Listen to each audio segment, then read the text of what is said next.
Psychologist, you're fired. You do solemnly swear that the testimony you're about to give before this court shall be the truth, the whole truth, and nothing but the truth, so help you God? I do. State your name and place of employment. I'm Dr. Julia Pierce, and I'm the physician at the Maplewood Home for the Aged. I've known Chris for quite a number of years. Yes. Do you believe him to be Santa Claus? Yes. Why is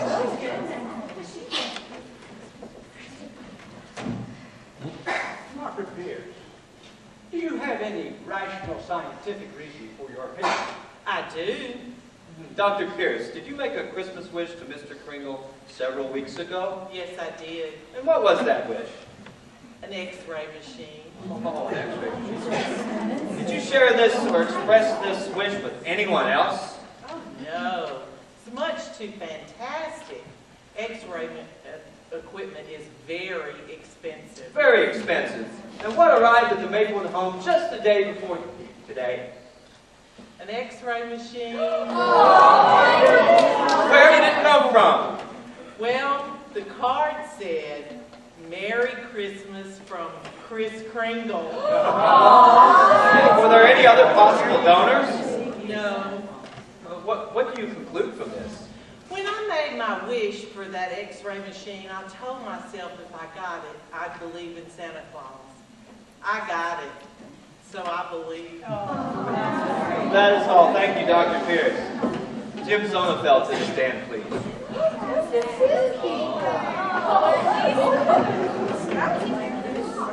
You do solemnly swear that the testimony you're about to give before this court shall be the truth, the whole truth, and nothing but the truth, so help you God? Oh, yes, sir, I do. Sir.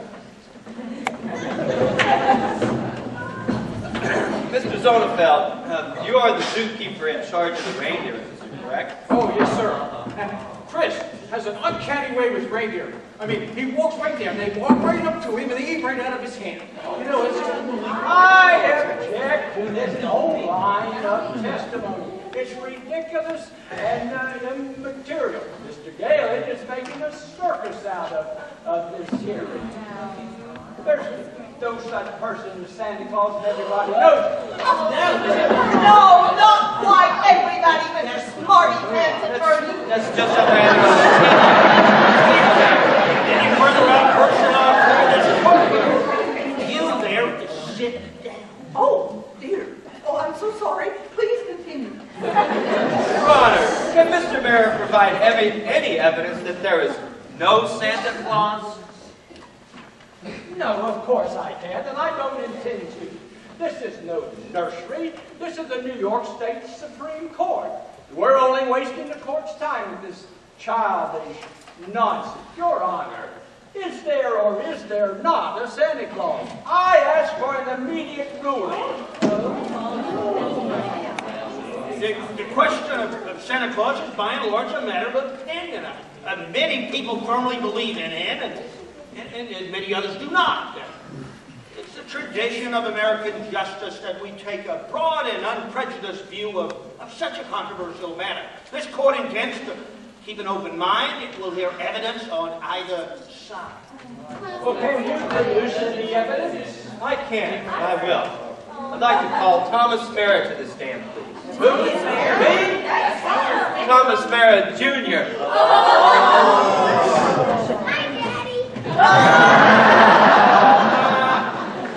You do solemnly swear that the testimony you're about to give before this court shall be the truth, the whole truth, and nothing but the truth, so help you God? I do. Tommy, do you believe in Santa Claus? Sure I do. He gave me a brand new sled last year. Oh, and what does Santa Claus look like? There. He's sitting right there. I protest, Your Honor. Overruled! Tommy, tell me, why do you think there is a Santa Claus? Because my daddy told me so. And your dad is a truthful man, isn't he? Of course he is. My daddy wouldn't tell me a thing that wasn't so. I believe you, Tommy. Thank you. Don't forget, a real official football helmet. You shall I'll have it, Tommy.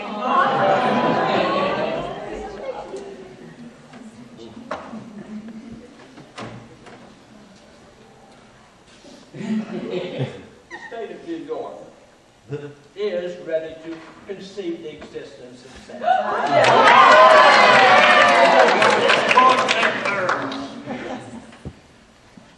Well, even though we have conceded, Your Honor, we ask that Mr. Gailey cease from presenting personal opinion as evidence. The state could bring hundreds of witnesses with opposite opinions.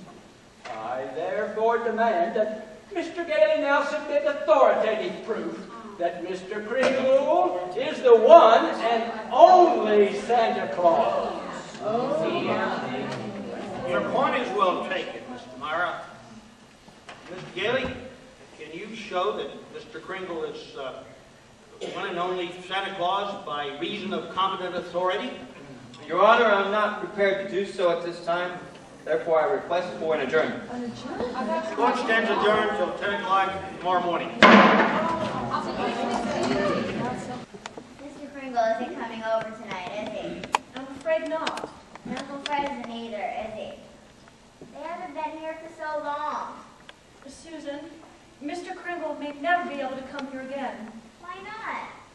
Well, it's because he says he's Santa Claus.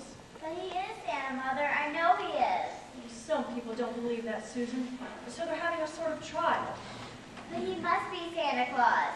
I gave him a wish for you, me, and Uncle Fred. He knows it's important to me. No one could be like Mr. Kringle except Santa Claus.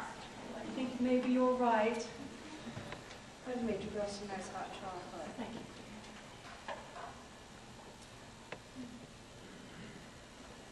Is Mr. Kringle unhappy, Mother? I'm afraid he is. Then I've written him a letter to cheer him up. Mr. Kringle, New York County Courthouse. May I read it?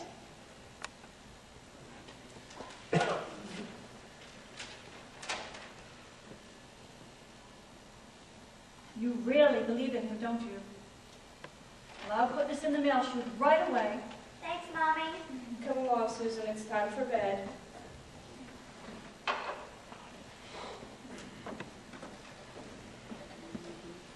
I believe in you, too. Dear Mr. Kringle, I miss you very much, and I hope I will see you soon. I know it will all come out all right. I believe you are Santa Claus. I never believed in Santa Claus before. I hope you're not sad. Yours truly, Susan Walker.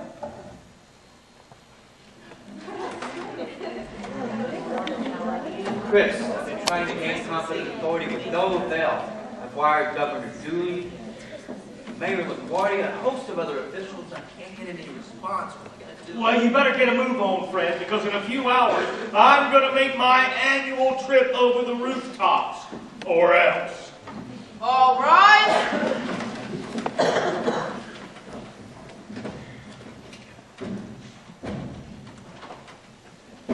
You may proceed, Mr. Mayor. Your Honor, I have reports from various state institutions and mental hospitals. One has 4 men who think they're Napoleon, 2 who think they're the singer Caruso, and 1 who thinks he's Tarzan. Your Honor, it is clear that delusions like Mr. Kringle's are not uncommon. Have you anything further to submit, Mr. Gailey? I have, Your Honor. It concerns the Post Office Department of the United States government. A federal agency of the United States government. It says here in the Almanac, the Post Office Department was created July 26, 1776 by the Second Continental Congress. At this present time, it is recognized as one of the largest business organizations in the world. Why, in fact, last year it did a revenue of $1,112,872,174.48.